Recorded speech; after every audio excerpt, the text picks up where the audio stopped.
E aí, galera? Deixa eu te contar uma parada que rolou comigo e meus camaradas, o Rodrigo e a Bia. A gente tava procurando um AP pra dividir, saca? Mas tava osso. Tudo caro pra caramba. Aí, do nada, a Bia achou um anúncio na net. Um AP de 3/4 num prédio antigo do centro.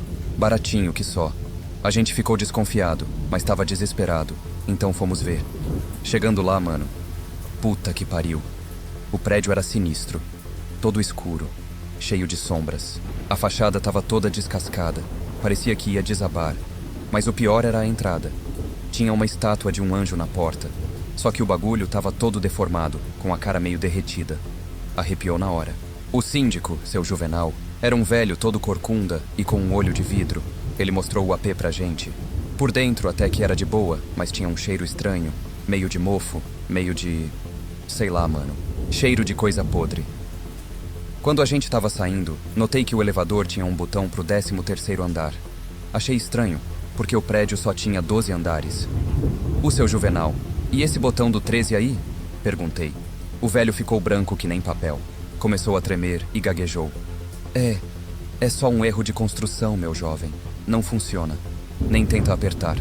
A gente se olhou meio bolado, mas o aluguel tava tão barato que decidimos fechar negócio. Nos mudamos na semana seguinte. No começo, até que tava tranquilo. O AP era espaçoso, dava pro gasto. Mas umas coisas estranhas começaram a rolar. De noite, a gente ouvia uns barulhos vindos do teto. Parecia passos, saca? Mas não podia ser, porque a gente tava no último andar. E o elevador? Mano, aquele elevador era uma parada sinistra. Às vezes parava entre os andares do nada. Outras vezes, a gente apertava um andar e ele ia pra outro. O pior era de madrugada. A gente ouvia o elevador subindo e descendo sozinho. Fazia um barulho que não era normal. Parecia um grito abafado. Uma noite, eu tava voltando tarde do trampo. Entrei no elevador morgado. Quando as portas fecharam, juro que vi um vulto pelo reflexo. Virei rápido, mas não tinha ninguém. Só que o espelho... Mano, tinha uma marca de mão bem grande, feita de sangue. Contei pros outros, mas eles acharam que eu tava viajando. O Rodrigo até zoou. Deixa de ser cagão, mano. É só um prédio velho. Mas eu sabia que tinha algo errado. E a prova veio numa sexta-feira à noite.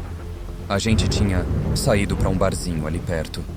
Voltamos tarde, meio bêbados. Entramos no elevador rindo alto, zoando. Foi quando o Rodrigo olhou pro painel e falou: "E se a gente apertar o 13? Vai que tem uma festa secreta lá em cima." Antes que eu pudesse impedir, ele apertou o botão. O elevador começou a subir, passando do 12º andar. A gente se olhou, já sem rir. Tava todo mundo com o cu na mão. As portas se abriram devagar. Um vento gelado entrou, trazendo um cheiro de podridão. Na nossa frente, um corredor escuro se estendia. As paredes estavam cobertas de algo que parecia musgo, mas se mexia sozinho. No fim do corredor, uma luz fraca piscava. "Vamos embora dessa porra!" Gritei, tentando apertar o botão para fechar a porta. Mas era tarde demais. Algo agarrou meu braço e me puxou para fora. Ouvi os gritos dos meus amigos enquanto éramos arrastados pro corredor. As portas do elevador se fecharam atrás da gente. E aí, mano? Aí o terror de verdade começou. Então, parceiro, a gente tava ali, jogado naquele corredor sinistro do 13º andar. O cheiro de podridão era tão forte que dava ânsia de vômito. As paredes... Puta que pariu. As paredes pareciam que estavam respirando. A Bia foi a primeira a se levantar, tremendo que nem vara verde. "Que porra é essa? Onde a gente tá?" Mal ela terminou de falar, ouvimos um barulho. Era tipo um gemido, mas não era de gente não. Parecia que vinha de todas as direções. O Rodrigo, que tava todo cagado, falou: "Vamos voltar pro elevador, mano. Essa parada tá muito errada." Mas quando a gente olhou pra trás, o elevador tinha sumido. Era só uma parede lisa, sem nada. "Fudeu", eu falei. "A gente vai ter que achar outro jeito de sair." Começamos a andar por aquele corredor. Conforme a gente avançava, as luzes iam piscando. Dava pra ver que tinha um monte de porta dos dois lados. Cada porta tinha um número, mas não era em ordem não. Tava tudo misturado. De repente, a gente ouviu um grito. Parecia a voz do seu Juvenal, o síndico. "Socorro! Alguém me ajude!" O grito vinha de trás de uma das portas. O número dela era 666. "A gente tem que ajudar ele", a Bia falou, já indo em direção à porta. Eu tentei impedir, mas era tarde. Ela já tinha aberto. Mano, o que a gente viu ali não era um quarto, não. Era tipo um açougue do inferno. Tinha carne pendurada por todo lado, mas não era carne de animal. Eram pedaços de gente, mano. E no meio de tudo, amarrado numa mesa, tava o seu Juvenal. Só que não era bem ele. O corpo era dele, mas a cabeça era tipo uma mistura de gente com bicho. Tinha chifres, dentes afiados, e os olhos, puta que pariu. Os olhos eram todo pretos. A criatura olhou pra gente e abriu um sorriso cheio de dentes pontiagudos. Bem-vindos ao meu playground, crianças. Vocês vão adorar ficar aqui. Para sempre. A Bia soltou um grito e bateu a porta. A gente saiu correndo, feito louco por aquele corredor. Enquanto corria, comecei a ver umas paradas nas paredes. Eram tipo fotografias antigas, mas as imagens se mexiam. Mostravam cenas de terror, gente sendo torturada, rituais sinistros, demônios devorando pessoas. O Rodrigo parou de repente, apontando para uma das fotos. Caralho, mano. Olha isso! Era uma foto do prédio sendo construído. Mas os pedreiros não eram gente, não. Eram umas criaturas deformadas, tipo demônios. E no topo do prédio tinha uma figura encapuzada, overshadowing tudo. Essa porra toda é amaldiçoada, eu falei, já sem fôlego. Foi quando a gente ouviu um barulho de algo pesado se arrastando. Vinha lá do fim do corredor e tava chegando perto. A gente se escondeu atrás de uma estátua, que eu juro que se mexeu quando encostei nela. Do escuro, surgiu a parada mais bizarra que eu já vi na vida. Era tipo uma mistura de gente com polvo. Tinha tentáculos no lugar das pernas e os braços eram tipo garras enormes. A cabeça... Meu Deus. A cabeça tinha um monte de olho e uma boca cheia de dentes que ia de orelha a orelha. A criatura passou por a gente, farejando o ar. Dava pra ver que estava procurando alguma coisa, ou alguém. Quando ela virou a esquina, a Bia sussurrou. Como a gente vai sair daqui? Antes que eu pudesse responder, todas as portas do corredor se abriram de uma vez. De dentro delas saíram vultos, sombras, criaturas que eu nem consigo descrever, e todas elas olharam direto pra gente. Corram! Eu gritei. A gente saiu desembestado por aquele labirinto do terror. Virando esquinas, subindo e descendo escadas que pareciam não levar a lugar nenhum. As criaturas vinham atrás da gente, urrando, gritando. O chão começou a se mexer, como se tivesse vivo. As paredes começaram a sangrar. Foi quando eu vi. No fim de um corredor, tinha uma porta diferente. Era toda branca, brilhando. Ali! Gritei. Aquela porta deve ser a saída. A gente correu com todas as forças. As criaturas estavam quase nos alcançando. Dava pra sentir o bafo quente delas nas nossas costas. Chegamos na porta e eu girei a maçaneta com força. Mano, o que a gente viu do outro lado? Puta que pariu. Não era a saída, não. Era um salão enorme, todo decorado que nem uma igreja antiga. Só que uma igreja do inferno, tá ligado? As paredes eram feitas de ossos humanos. O chão era coberto de um líquido vermelho que parecia sangue. E no teto... Mano, no teto tinha um monte de gente pendurada de cabeça pra baixo, se contorcendo. No centro do salão tinha um altar. E em cima dele, sentado num trono feito de caveiras, tava um cara todo encapuzado. Não dava pra ver o rosto dele, mas os olhos brilhavam que nem brasa embaixo do capuz. Bem-vindos, meus queridos! A figura falou com uma voz que parecia vir de todo lugar. Vocês finalmente chegaram ao coração do prédio 13. A Bia, tremendo mais que tudo, perguntou: Quem é você? O que é esse lugar? O encapuzado soltou uma risada que gelou nosso sangue. Eu sou o arquiteto, o construtor, o dono deste prédio e de todas as almas que nele habitam. Ele se levantou e começou a andar na nossa direção. Conforme ele se movia, a gente podia ver que debaixo da capa não tinha um corpo normal. Era como se fosse feito de sombras e fumaça. Este prédio, ele continuou, é um portal, uma ponte entre o mundo dos vivos e o reino dos mortos. E vocês, meus jovens, são as mais novas oferendas. O Rodrigo, que estava quase desmaiando de medo, gaguejou. Ou oferendas? Como assim? O encapuzado chegou perto da gente e ergueu a mão. No mesmo instante, senti uma dor terrível no peito. Era como se algo tivesse agarrando meu coração. Cada alma que vive neste prédio alimenta o portal, ele explicou. Quanto mais medo, mais dor, mais desespero, mais forte o portal fica. E agora, chegou a hora de vocês contribuírem. Nessa hora, mano, eu achei que era o fim. A dor tava insuportável, e eu podia sentir minha vida sendo sugada. Mas aí aconteceu algo que ninguém esperava. A Bia, que sempre foi a mais corajosa de nós, deu um passo à frente. Não, a gente não vai ser sua oferenda porra nenhuma. Ela arrancou um colar que tava usando, um crucifixo que era da avó dela, e jogou na cara do encapuzado. O bagulho pegou fogo na hora. O encapuzado começou a gritar e se contorcer. As paredes do salão começaram a rachar, e tudo começou a tremer. Corram! A Bia gritou. A gente saiu correndo de volta pro corredor. Atrás da gente, dava para ouvir o salão desmoronando. As criaturas que estavam nos perseguindo antes, agora fugiam também, se espremendo pelas portas. Corremos sem parar, virando esquinas aleatórias, subindo e descendo escadas. O prédio inteiro estava tremendo, pedaços do teto caíam por todo lado. De repente, vi uma luz diferente. Era o elevador. As portas estavam abertas, como se estivesse esperando a gente. Ali! Gritei. O elevador! Pulamos para dentro bem na hora que uma parte enorme do teto caiu, bloqueando o corredor atrás da gente. As portas se fecharam e o elevador começou a descer. A gente estava ofegante, machucado, coberto de sangue e sei lá mais o quê. Quando as portas se abriram de novo, a gente estava no térreo. Saímos correndo para a rua, sem olhar para trás. Lá fora, uma multidão já estava se formando. O prédio inteiro estava desmoronando, mano. Foi declarado perda total. Mais tarde, a gente ficou sabendo que todos os outros moradores tinham conseguido sair a tempo. Ninguém acreditou na nossa história, claro. Falaram que foi só um problema estrutural. Mas eu, o Rodrigo e a Bia, a gente sabe a verdade. Aquele prédio era um portal pro inferno. E por pouco a gente não virou oferenda. Até hoje tenho pesadelos com aquela noite. Às vezes, quando passo perto de prédios antigos, sinto um arrepio na espinha. Porque agora eu sei que nem todos os lugares são o que parecem.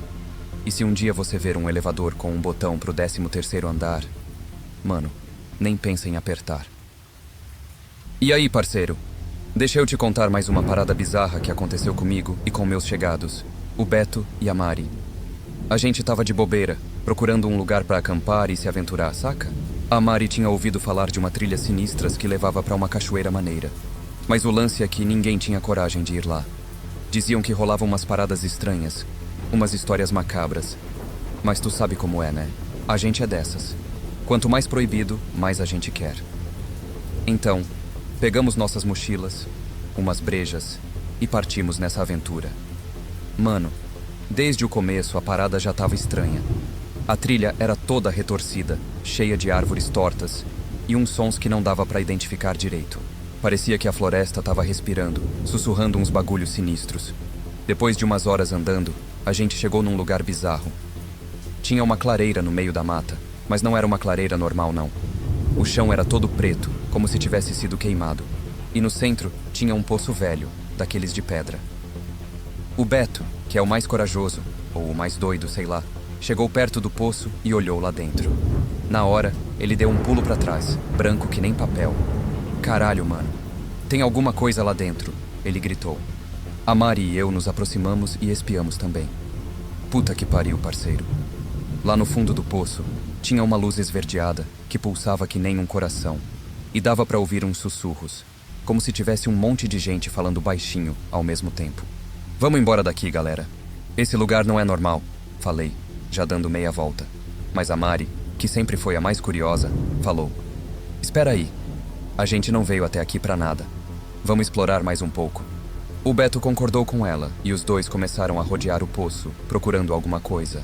Eu fiquei de longe, só observando e me cagando de medo. Foi quando a Mari soltou um grito. Olha isso aqui! Tem uma entrada! Ela tinha achado uma passagem estreita na lateral do poço, como se fosse uma porta. Tava meio escondida por umas trepadeiras, mas dava pra ver que era antiga pra caralho. Tinha umas inscrições estranhas ao redor. Uns símbolos que eu nunca tinha visto. O Beto já foi logo entrando, doido pra ver o que tinha do outro lado. A Mari foi atrás, e eu...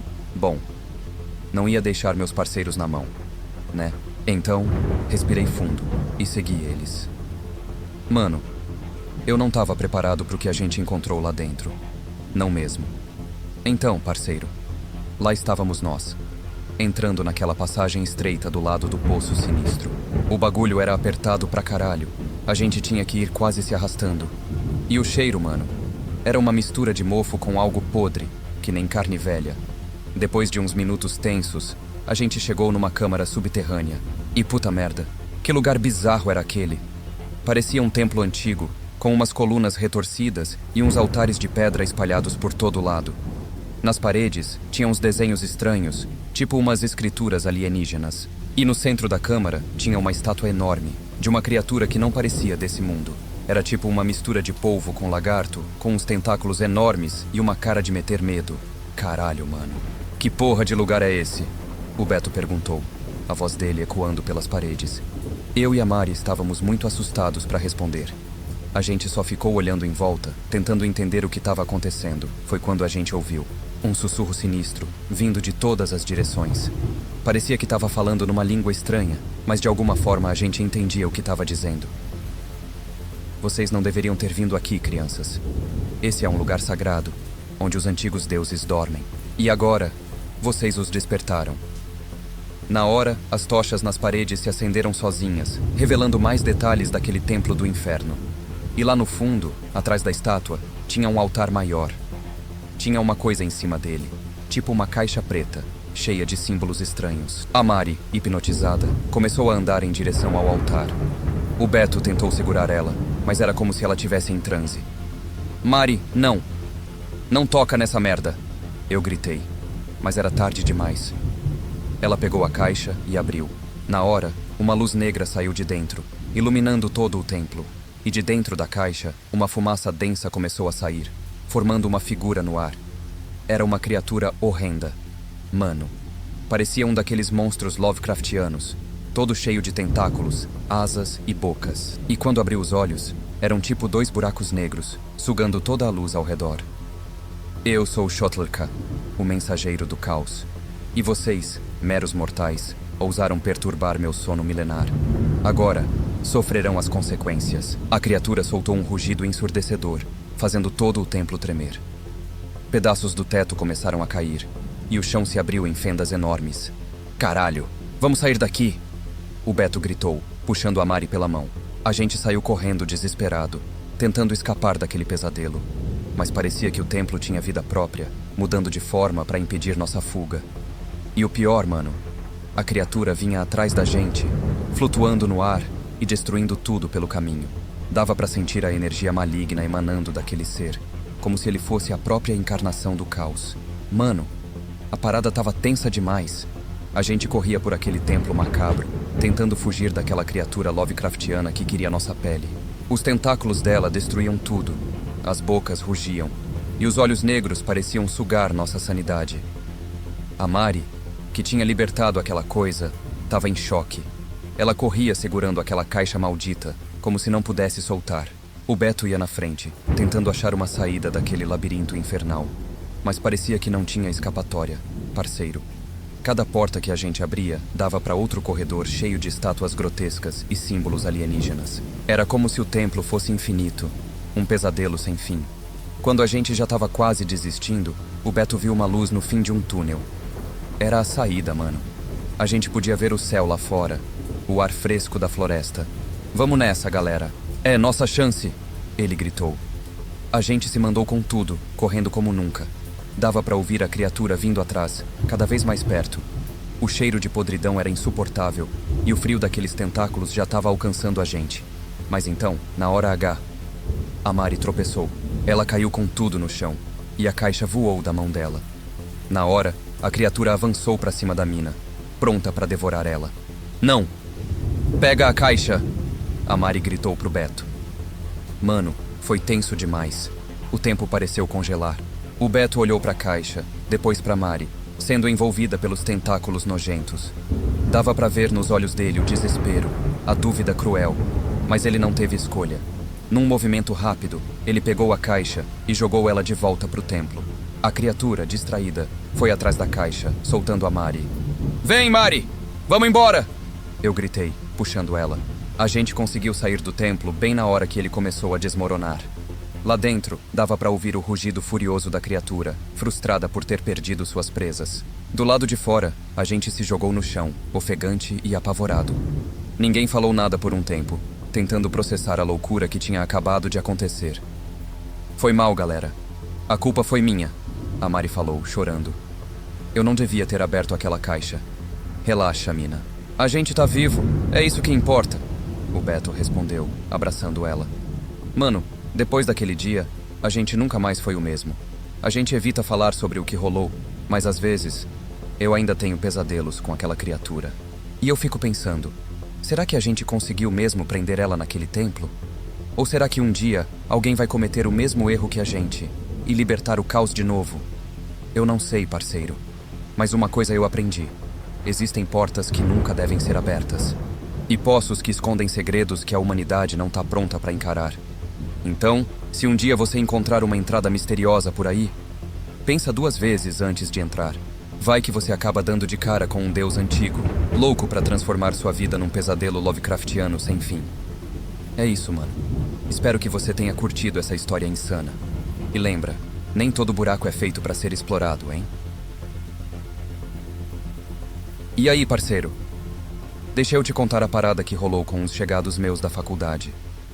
Tudo começou quando o Marquinhos, o nerd da turma, encontrou um anúncio maneiro na internet. Era uma casa velha para alugar por um precinho camarada, perfeita pra galera passar um feriado prolongado. O Marquinhos mostrou o anúncio pra turma. O Pedro, que era o pegador do grupinho. A Ana, uma mina gata e descolada. O Tiago, o atleta bonitão. E a Júlia, a gótica misteriosa. Geral curtiu a ideia de passar uns dias numa casa isolada, enchendo a cara, dando uns pegas e curtindo a vibe. Mas tinha um porém, mano. A casa ficava no meio do nada, numa cidadezinha que ninguém nunca tinha ouvido falar. E pior, o cara que alugou pra eles tinha uma pinta meio estranha, com uma cicatriz sinistra no rosto e um olhar que gelava a alma. Mesmo assim, a galera tava animadaça. Eles juntaram as tralhas, encheram o carro de breja e partiram pra aventura. A viagem foi longa e cansativa, com a estrada toda esburacada e umas curvas sinistras. Quanto mais eles chegavam perto da casa, mais pesada ficava na atmosfera. Quando eles finalmente chegaram no lugar, a parada era muito mais macabra do que eles imaginavam. A casa era gigantesca e decadente, com umas torres retorcidas e umas gárgulas medonhas na fachada. Parecia saída direto de um filme de terror trash dos anos 80. Caralho, Marquinhos, onde tu arrumou essa espelunca? O Pedro reclamou, já tirando as brejas do porta-malas. Relaxa, galera. O importante é que o espaço é grande e a gente vai poder curtir à vontade. O Marquinhos respondeu, pegando as chaves com o cara estranho. Eles entraram na casa e foram explorando os cômodos. Tinha uma sala imensa, com uns sofás velhos e uns quadros sinistros nas paredes. A cozinha era toda enferrujada, com umas manchas suspeitas no chão. E os quartos, mano? Tinha umas camas antigas e uns armários que fediam a mofo. Mas o pior mesmo era o clima daquele lugar. Tinha uma energia pesada, uma sensação de que algo muito errado tinha acontecido ali. A Júlia, que curtia umas paradas místicas, logo sacou que tinha coisa esquisita no ar.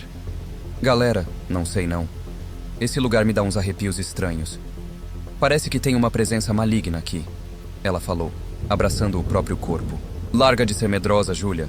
É só uma casa velha. E outra, a gente tá aqui pra se divertir, não pra dar uma de caça-fantasmas. A Ana zombou, já abrindo uma breja. A galera concordou e começou a curtir o rolê. Eles ligaram umas caixas de som, começaram a dançar e beber como se não houvesse amanhã. Tava todo mundo se pegando, rindo alto e se embebedando pra caralho. Mas então, as coisas começaram a ficar estranhas. Umas sombras sinistras pareciam se mover pelos cantos.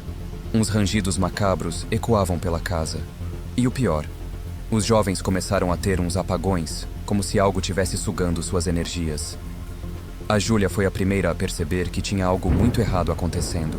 Ela viu umas marcas estranhas aparecendo no corpo dos amigos, como se fossem símbolos de algum ritual bizarro. E quando ela tentou alertar a galera, já era tarde demais. Um por um, os jovens começaram a desaparecer. Primeiro foi o Pedro, que saiu para mijar no mato e nunca mais voltou. Depois a Ana, que subiu pro quarto para pegar mais breja e sumiu sem deixar rastros. E assim foi indo, até que só restaram o Marquinhos e a Júlia, apavorados e sem saber o que fazer. E aí, parceiro?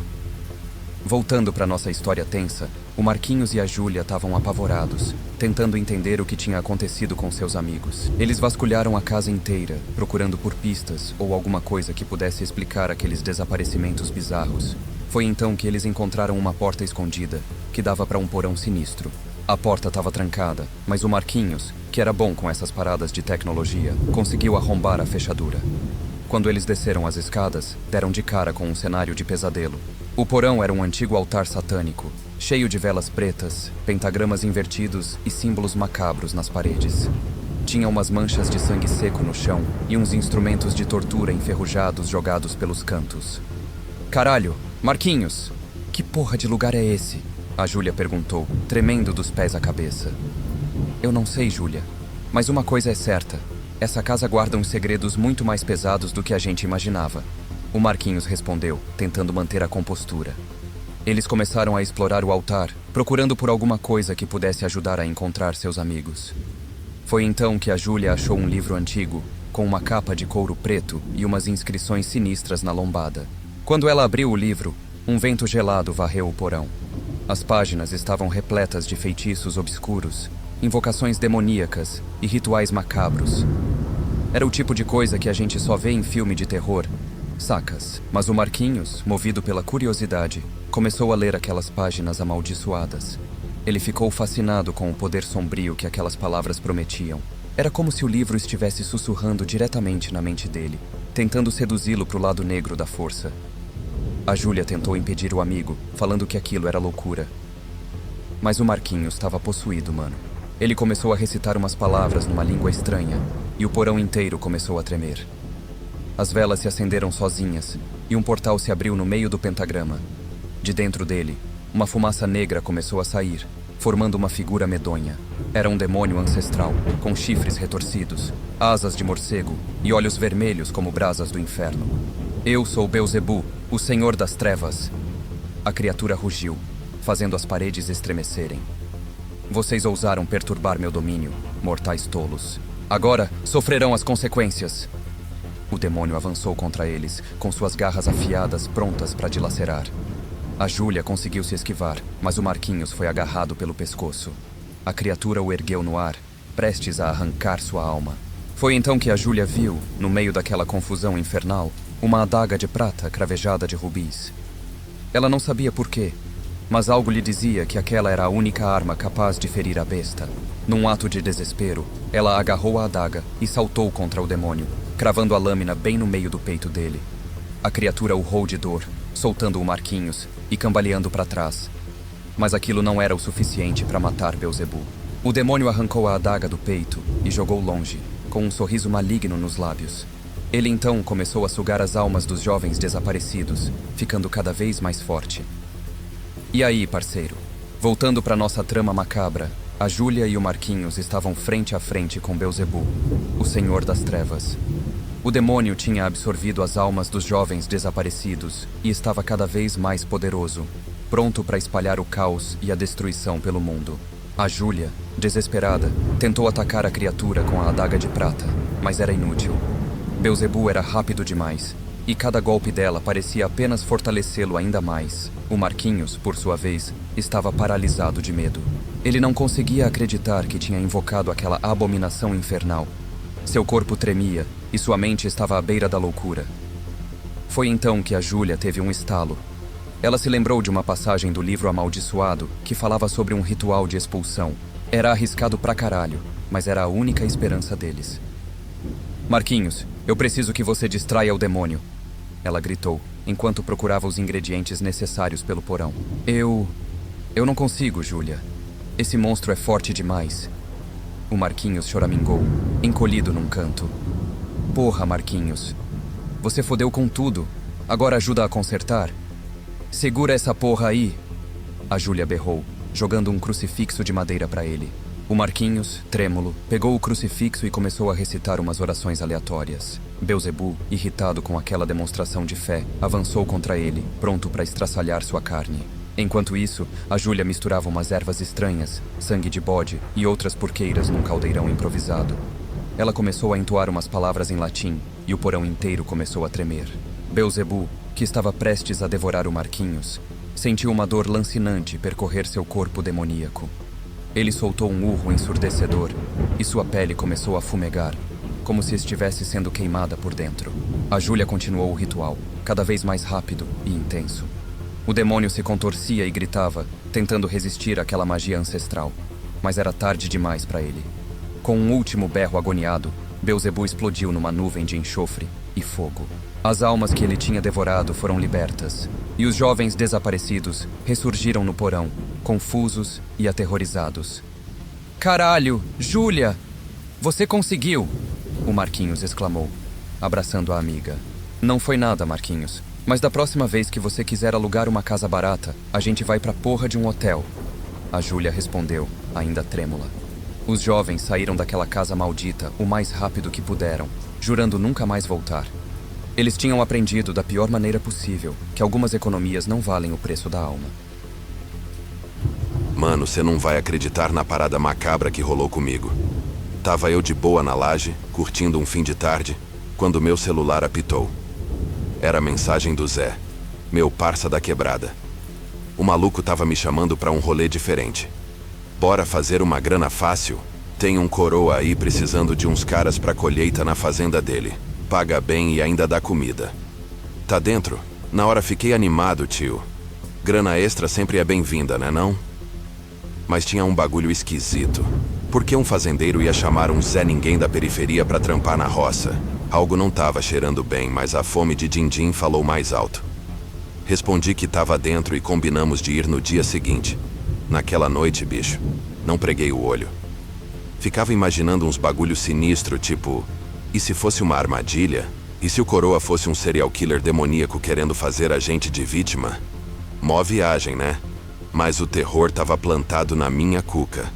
Quando o dia raiou, encontrei com o Zé e mais 3 camaradas da área. Pegamos um busão pra zona rural. Mó viagem longa. No caminho, o céu foi ficando mais escuro que breu, ameaçando chuva. A estrada de terra parecia não ter fim. Só mato pros 2 lados. Depois de umas 2 horas, chegamos num portão todo enferrujado. Uma placa velha e descascada dizia: Fazenda do Velho Tobias. Mano, na moral, aquele lugar tinha uma vibe macabra da porra. O mato tava tudo crescido, as árvores todas retorcidas. Parecia cenário de filme de horror. Descemos do busão e ficamos ali, olhando aquela porteira. Ninguém tinha coragem de abrir. Foi quando ouvimos um barulho vindo lá de dentro. Parecia um grito, mas podia ser só o vento, tá ligado? Aí o Zé, todo machão, foi lá e abriu a porra do portão. O rangido da dobradiça enferrujada foi o som mais arrepiante que já ouvi, mano. Era como se a própria fazenda tivesse gritando pra gente não entrar. Mas já tava feito. Demos os primeiros passos pra dentro daquela propriedade sinistra, sem saber que tava começando ali a colheita mais demoníaca das nossas vidas. Entramos naquela fazenda, mano, e o bagulho era mais macabro do que a gente imaginava. O caminho era cheio de buracos, como se algo tivesse tentado sair debaixo da terra. Uns corvos pretos voavam em círculos, soltando uns gritos que pareciam risada de demônio. Depois de andar um bocado, chegamos num casarão velho. Parecia que ia desmoronar a qualquer momento. Na varanda, estava sentado um velho todo torto com uma cara mais enrugada que saco de velho. Era o Tobias, o dono da fazenda. Bem-vindos, meus jovens. Ele falou com uma voz rouca que dava calafrios. A colheita os espera. Ele apontou pro campo atrás da casa. Mano do céu, nunca vi um milharal tão sinistro. As plantas eram altas pra caramba, todas retorcidas. Dava pra ouvir uns sussurros vindo de lá, como se o próprio milho tivesse cochichando. O velho nos deu umas foices enferrujadas e mandou a gente começar o trabalho. Entramos naquele labirinto verde e o terror começou de verdade. Mal dava pra ver 2 palmos na frente do nariz. O Zé foi pro lado esquerdo, eu e os outros 3 pro direito. A gente ouvia barulhos estranhos o tempo todo. Parecia que tinha alguém ou alguma coisa se movendo entre as plantas. De repente, um grito cortou o ar. Era o Marcão, um dos caras que tava com a gente. Corremos na direção do berro, mas quando chegamos lá, só tinha a foice dele caída no chão. Nada do Marcão. O pânico bateu forte, irmão. Começamos a correr sem direção, cortando aquele milho demoníaco que parecia querer nos agarrar. As folhas cortavam nossa pele, deixando uns riscos vermelhos que ardiam pra cacete. Aí veio o pior, mano. Do nada, surgiu um espantalho na nossa frente. Mas não era um espantalho normal, não. Essa porra tava se mexendo. Tinha uns olhos vermelhos brilhantes e uma boca cheia de dentes afiados. A coisa pulou pra cima da gente. Consegui desviar por pouco, mas pegou o Tião. O grito de horror dele ainda ecoa na minha cabeça. Vi o espantalho arrastando ele pra dentro do milharal, sumindo nas sombras. Fiquei paralisado de medo, suando frio. Olhei em volta e vi que tava sozinho. Cadê os outros? Será que também foram pegos? O milharal parecia estar fechando em volta de mim, como se quisesse me engolir.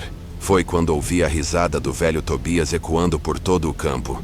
Uma risada macabra que fez meu sangue gelar. A colheita está quase completa, ele gritou. Mano, percebi que a gente não tinha sido chamado para colher milho. A gente era a colheita. Tava ali, sozinho naquele milharal macabro, tremendo mais que vara verde. A risada do velho Tobias ainda ecoava, me deixando mais apavorado que barata de barriga para cima. Tinha que dar um jeito de vazar dali, e rápido. Comecei a correr feito louco, cortando aquele milho maldito com a foice. As plantas pareciam ter vida própria, tentando me agarrar, me puxar de volta. O chão estava ficando cada vez mais mole, como se quisesse me engolir. De repente ouvi um grito familiar. Era o Zé, meu parceiro estava vivo. Segui o som da voz dele, rezando para todos os santos que conhecia. Quando finalmente achei o Zé, quase caí para trás de susto. O maluco estava preso numa espécie de teia gigante, feita de palha e cipós. E em volta dele, mano do céu, tinha pelo menos uns 10 daqueles espantalhos demoníacos, todos se mexendo e fazendo uns barulhos horripilantes, num impulso de coragem ou de pura loucura. Avancei pra cima deles com a foice. Os bichos era forte pra caramba, mas eu tava com tanta adrenalina que consegui derrubar uns 3. Cortei as cordas que prendiam o Zé e puxei ele comigo. A gente saiu correndo que nem 2 condenados, ouvindo aquelas coisas vindo atrás. O céu tava todo vermelho agora, como se o próprio inferno tivesse descido na terra. Quando a gente já tava quase chegando no portão da fazenda, demos de cara com o velho Tobias, mas ele não era mais um velhinho, não. O desgraçado tinha se transformado numa criatura horrorosa, toda deformada, com chifres e olhos de fogo. Vocês não podem escapar da minha colheita. Ele urrou com uma voz que parecia vir das profundezas, mas a gente estava determinado a sair dali. Num movimento rápido, eu e o Zé passamos correndo pelo monstro. Ele tentou nos agarrar, mas só conseguiu rasgar nossas camisas.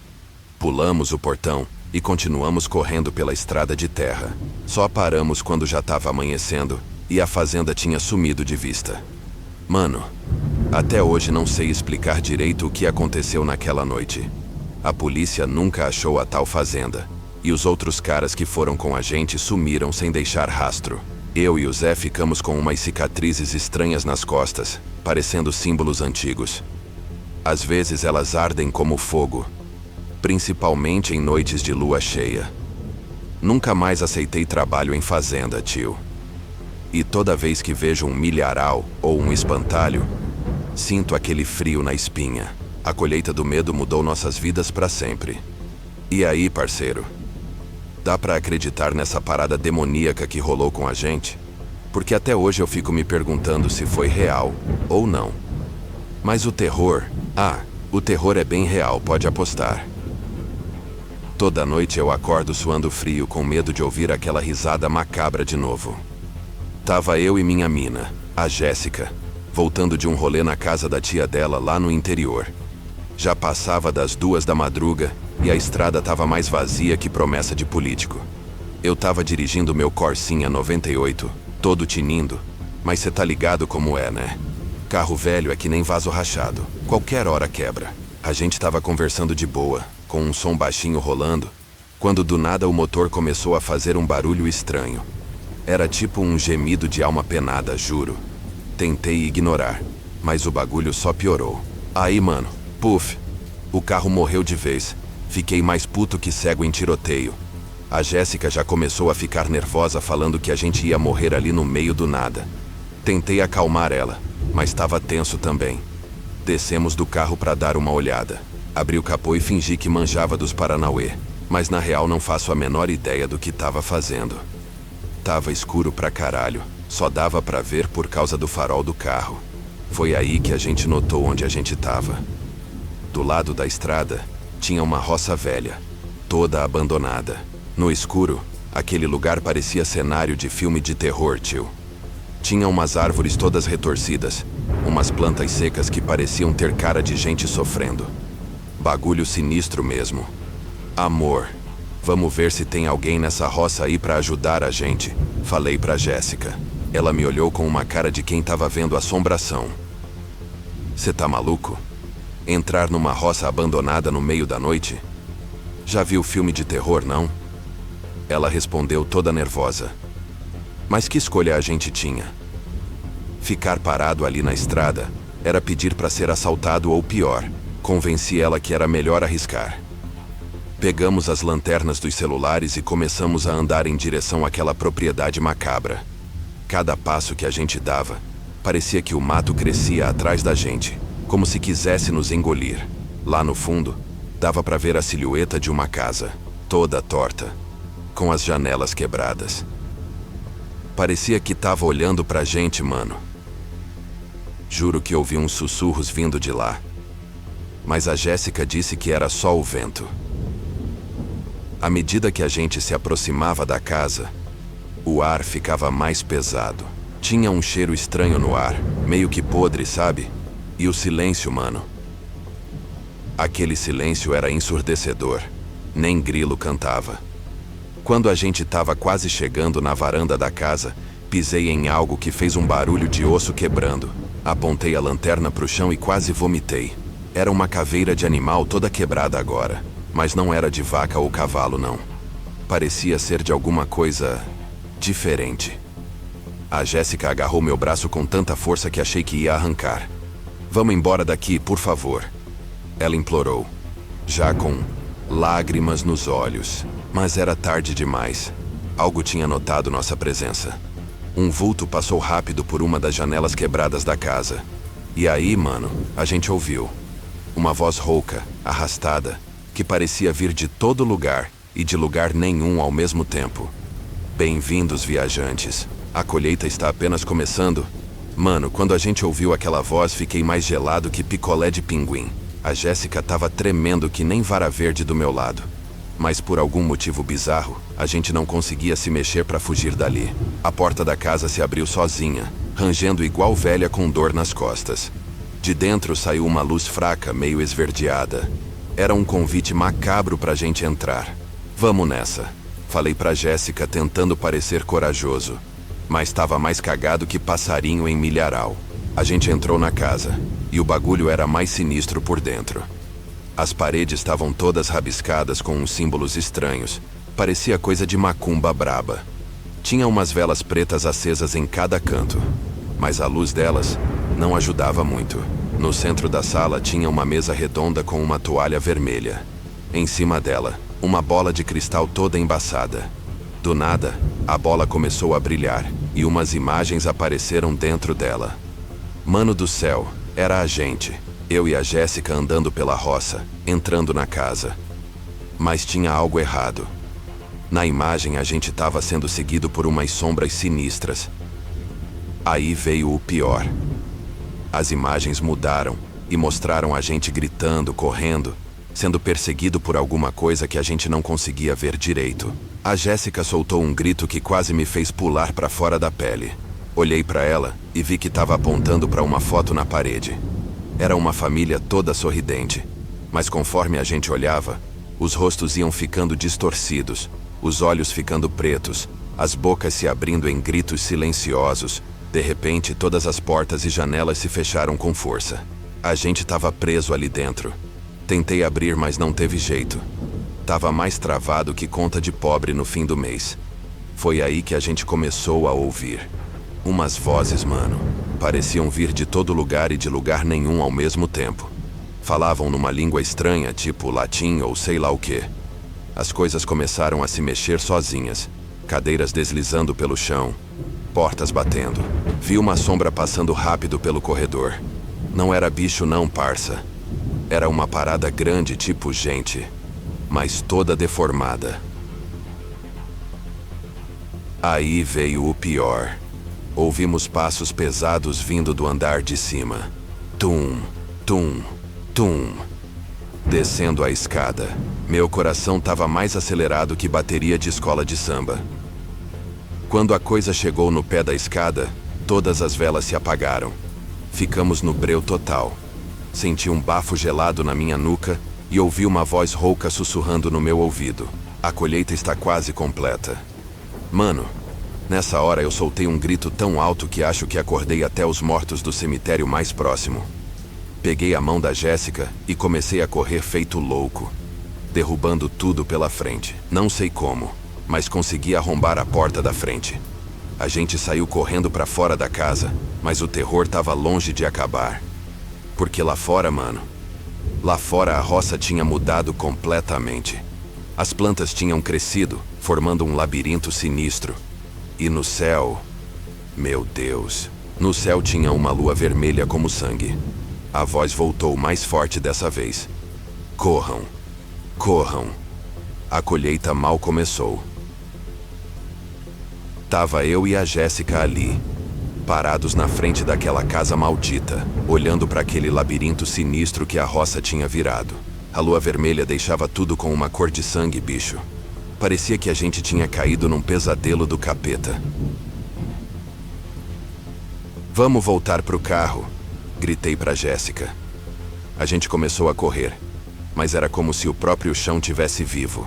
As raízes das plantas tentavam agarrar nossos pés. As folhas cortavam nossa pele que nem navalha. De repente ouvi um grito. Olhei para trás e vi a Jéssica sendo puxada por uns cipós que tinham saído do nada. Voltei correndo e comecei a chutar e arrancar aquelas paradas. Consegui soltar ela, mas os arranhões nos braços dela estavam sangrando pra caramba. A gente continuou correndo, mas parecia que o caminho estava ficando cada vez mais longo. Era como se a estrada tivesse se afastando da gente. Atrás de nós, dava para ouvir uns barulhos sinistros. Parecia que tinha um monte de coisa nos perseguindo. Quando a gente finalmente chegou onde o carro estava estacionado, quase caí para trás de susto. O Corsinha estava todo mudado, mano. Tava enferrujado, com as janelas quebradas como se tivesse ficado abandonado ali por anos. Que porra é essa? Gritei, mais desesperado que barata de barriga para cima. Tentei abrir a porta, mas ela caiu na hora. O interior estava todo mofado, cheio de teias de aranha. Foi quando a gente ouviu um barulho de motor. Mas não era do nosso carro, não. Era de alguma coisa se aproximando pela estrada. Uma luz forte apareceu, vindo na nossa direção. Graças a Deus, a Jéssica gritou. Alguém para nos ajudar. Mas quando o veículo se aproximou, mano, não era carro nenhum. Era uma carroça velha, toda quebrada. E quem estava dirigindo era um velho todo deformado, com a pele cinza e os olhos completamente pretos. A colheita está completa, o velho falou com uma voz que parecia vir do próprio inferno. Vocês pertencem à roça agora. Nessa hora, senti umas mãos geladas agarrando meus tornozelos. Olhei para baixo e vi que eram mãos saindo da terra, mano. Tentei me soltar, mas era forte pra caramba. A Jéssica estava gritando do meu lado, sendo puxada para baixo também. A terra estava engolindo a gente, cara. Eu já estava até o joelho enfiado no chão. Foi aí que eu vi. No horizonte, o sol estava começando a nascer. A escuridão estava indo embora. As mãos que me seguravam começaram a afrouxar. Num último esforço, consegui me soltar. Puxei a Jéssica com toda a força que eu tinha. A gente caiu no chão, exaustos. Bem na hora que o primeiro raio de sol tocou a roça. Mano, você não vai acreditar. Tudo sumiu. A roça voltou ao normal. O carro tava inteiro de novo. Era como se nada tivesse acontecido. Entramos no carro tremendo. O motor pegou de primeira. Saí cantando o pneu dali, jurando nunca mais voltar. Até hoje não sei explicar o que aconteceu naquela roça dos pesadelos. A Jéssica às vezes diz que foi só um sonho ruim, mas as cicatrizes nos nossos braços provam que foi real. Agora, toda vez que passo por uma roça abandonada, piso fundo no acelerador. Nunca se sabe quando a próxima colheita vai começar, tá ligado? E aí, mano? Essa história te deu uns calafrios ou não? Porque só de lembrar já fico com o coração na mão, suando frio e olhando por cima do ombro. Tem coisa nesse mundo que é melhor a gente nem saber que existe, parceiro. E aí, parceiro? Deixa eu te contar uma parada que aconteceu comigo e com meus trutas, o Maciel e o Paulão. A gente tava de férias e resolveu fazer um rolê diferente, saca? Alugar uma fazenda no interior pra passar uns dias longe da correria da cidade. Achamos um anúncio na net de uma fazenda baratinha. O bagulho parecia bom demais pra ser verdade. Fazenda grande, isolada, com lago e tudo mais. Nem pensamos duas vezes e fechamos o negócio. No dia, pegamos a estrada cedinho. Eu dirigindo meu Gol quadrado, o Maciel no banco do carona e o Paulão atrás, roncando que nem porco no brejo. A viagem foi tranquila, mas conforme a gente ia se afastando da cidade, o clima começou a ficar estranho. O céu foi ficando cada vez mais nublado, mano. Umas nuvens pretas, pesadas. Parecia que ia cair o maior toró. E os bichos da estrada? Tudo morto, velho. Passamos por um monte de animal atropelado, mais do que o normal. Quando a gente entrou numa estrada de terra, o Paulão acordou assustado. Caralho, mano. Tive um sonho bizarro. A gente tava numa fazenda e tinha um monte de bicho morto pendurado nas árvores. Eu e o Maciel demos risada, zoando o Paulão por ser cagão. Mas por dentro, confesso que fiquei meio bolado. Depois de um tempo na estrada de terra, a gente finalmente chegou nos portões da fazenda. Puta que pariu, mano. Aquele portão era a parada mais sinistra que eu já vi. Todo enferrujado, torto com umas correntes grossas e um cadeado maior que minha cabeça. Será que é aqui mesmo? O Maciel perguntou já com uma voz tremida. Mal ele terminou de falar, o portão começou a abrir sozinho, rangendo que nem alma penada. Nessa hora, até eu fiquei com o cu na mão. A gente entrou com o carro devagar. A estrada de dentro da fazenda estava toda esburacada, cheia de poças d'água escura. Parecia sangue na moral. Conforme a gente ia avançando, dava pra ver que o lugar estava todo abandonado.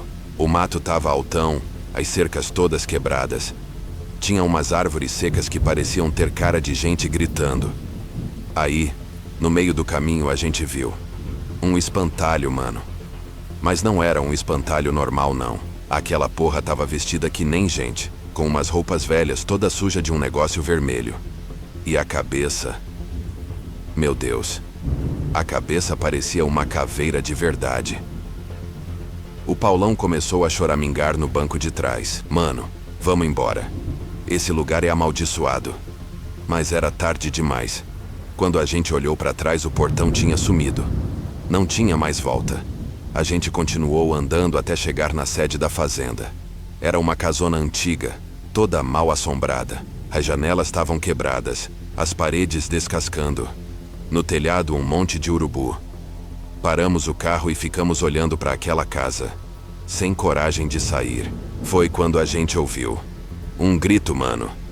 Mas não era grito de gente não, era um berro de bicho, mas um bicho que eu nunca tinha ouvido antes. O grito veio de dentro da casa. E junto com ele, uma voz rouca falou: "Bem-vindos à fazenda do capeta. Vocês vão adorar a estadia." Depois daquela voz macabra, eu, o Maciel e o Paulão ficamos mais travados que porta de boteco em dia de finados. Ninguém tinha coragem de sair do carro. "Vamos meter o pé daqui, mano." O Paulão gritou do banco de trás, já quase chorando. Mas quando tentei dar a ré, o carro não pegava de jeito nenhum. Era como se alguma força tivesse segurando a gente ali. "Fudeu", falei baixinho. "Vamos ter que entrar nessa casa do caralho." A gente desceu do carro tremendo mais que vara verde. Mal pisamos no chão e já sentimos que tinha algo errado. A terra parecia mole demais, como se fosse engolir a gente. Chegando perto da casa, dava pra ver que as paredes eram cheias de arranhões. Parecia que um bicho gigante tinha tentado entrar ali à força. O Maciel, que era o mais corajoso, foi na frente. Quando ele tocou na maçaneta da porta, aquela porra começou a sangrar. Juro por Deus, mano. Saía sangue da maçaneta. A porta se abriu sozinha, rangendo que nem osso quebrando. De dentro da casa saiu um cheiro podre, de carne estragada. A gente entrou, morrendo de medo. Por dentro, A casa era ainda pior. As paredes tinham umas manchas escuras que pareciam se mexer. O chão estava cheio de buracos, como se algo tivesse saído da terra. Na sala principal, tinha uma lareira acesa. Mas o fogo era verde, mano. Um verde doentio. E nas paredes... Puta que pariu. Nas paredes tinha um monte de cabeça de animal empalhada. Mas não era animal normal, não. Os bichos tinham cara de gente, olhando pra gente com uns olhos cheios de ódio. O Paulão começou a chorar de vez. Mano, isso aqui é pior que meu pesadelo. Vamos embora, pelo amor de Deus. Foi quando a gente ouviu passos pesados vindo do andar de cima. Tum, tum, tum. Descendo a escada. Do nada, todas as portas e janelas se fecharam com força. A gente estava preso ali dentro. Uma voz rouca e arrastada começou a falar, parecendo vir de todos os cantos da casa. Vocês escolheram um ótimo lugar para passar as férias, rapazes. A fazenda do capeta sempre precisa de novos hóspedes. Nessa hora, mano, eu quase me caguei todo. O Maciel tava branco que nem papel e o Paulão já tava rezando baixinho. A gente tentou abrir as portas, as janelas, qualquer saída. Mas estava tudo trancado. Era como se a própria casa tivesse viva, nos prendendo ali dentro. De repente, a temperatura caiu. Ficou tão frio que dava para ver nossa respiração. As luzes começaram a piscar que nem louca. Foi aí que a gente viu. No espelho da sala, não era nosso reflexo que aparecia. Era outra coisa. Umas criaturas deformadas com a pele toda rasgada e os olhos completamente pretos. O Maciel soltou um grito. Caralho, mano, olha as nossas sombras. Quando a gente olhou pro chão, nossas sombras estavam se mexendo sozinhas. Elas começaram a se esticar, subindo pelas paredes. Parecia que iam ganhar vida a qualquer momento. A voz voltou, mais forte dessa vez. A diversão está apenas começando, rapazes. Vocês não fazem ideia do que a fazenda do capeta reserva para vocês. Nessa hora, mano, a gente se abraçou, tremendo que nem vara verde. O Paulão já estava quase desmaiando de medo. Foi quando a gente ouviu um barulho vindo do porão. Parecia um monte de gente gritando, implorando por ajuda. Socorro! Nos tirem daqui! As vozes gritavam. O Maciel, mesmo cagado de medo, falou: a gente tem que ajudar essas pessoas, mano. A gente tava numa sinuca de bico. Subir pro segundo andar de onde vinha aqueles passos sinistros, descer pro porão, de onde vinham os gritos, ou ficar ali na sala cercado por aquelas paradas sobrenaturais. Foda-se, vamos pro porão, gritei. Se tem gente precisando de ajuda, a gente não pode deixar na mão. O Maciel concordou na hora, mas o Paulão tava quase desmaiando de medo. Arrastamos ele com a gente. Descemos as escadas pro porão, cada degrau rangendo que nem osso quebrando. O cheiro lá embaixo era de podridão pura, mano. Parecia que tinha um cemitério inteiro ali. Quando chegamos no fim da escada, as luzes acenderam sozinhas. Caralho, mano. Aquilo não era um porão normal, não. Era tipo um labirinto cheio de corredores e portas. Os gritos vinham de todas as direções agora. Socorro! Nos ajudem! Estamos presos há anos. A gente começou a andar por aquele labirinto, abrindo cada porta. Mas o bagulho era sinistro demais. Cada quarto que a gente abria mostrava uma cena de terror diferente. Num quarto, tinha um monte de gente congelada, como se tivessem virado estátuas de gelo. Em outro, as paredes eram feitas de carne viva, pulsando. Tinha até um quarto que era todo de cabeça para baixo com os móveis no teto. O Paulão já estava chorando abertamente. A gente vai morrer aqui, mano. Essa fazenda é o próprio inferno. Foi quando a gente ouviu uma risada. Uma risada que gelou nosso sangue. Vinha de trás da gente. Quando viramos, demos de cara com nós mesmos. Mas não eram a gente, não. Eram tipo umas versões demoníacas da gente, com os olhos todos pretos, sorrisos cheios de dentes afiados e a pele toda podre. Bem-vindos ao seu novo lar, falaram os nossos clones macabros em uníssono. Nessa hora, mano, a gente saiu correndo que nem louco. Subimos as escadas pulando de 3 em 3 degraus. Quando chegamos na sala, as portas e janelas estavam abertas. Sem pensar duas vezes, corremos para fora da casa. Mas lá fora, puta que pariu. Lá fora não era mais a fazenda. Era um lugar completamente diferente. O céu estava vermelho, cheio de nuvens pretas. O chão era todo rachado, com fogo saindo das fendas, e tinha um monte de criatura bizarra andando por ali. Umas paradas que pareciam mistura de gente com bicho, todas deformadas e grotescas. A voz voltou, mais forte que nunca. Bem-vindos à verdadeira fazenda do capeta, rapazes. Aqui, o pesadelo nunca acaba. Vocês são nossos agora. Para sempre. A gente se abraçou, chorando de desespero. Foi quando eu vi. No meio daquele inferno todo, tinha uma luz branca, pequenininha, bem longe. Ali! Gritei.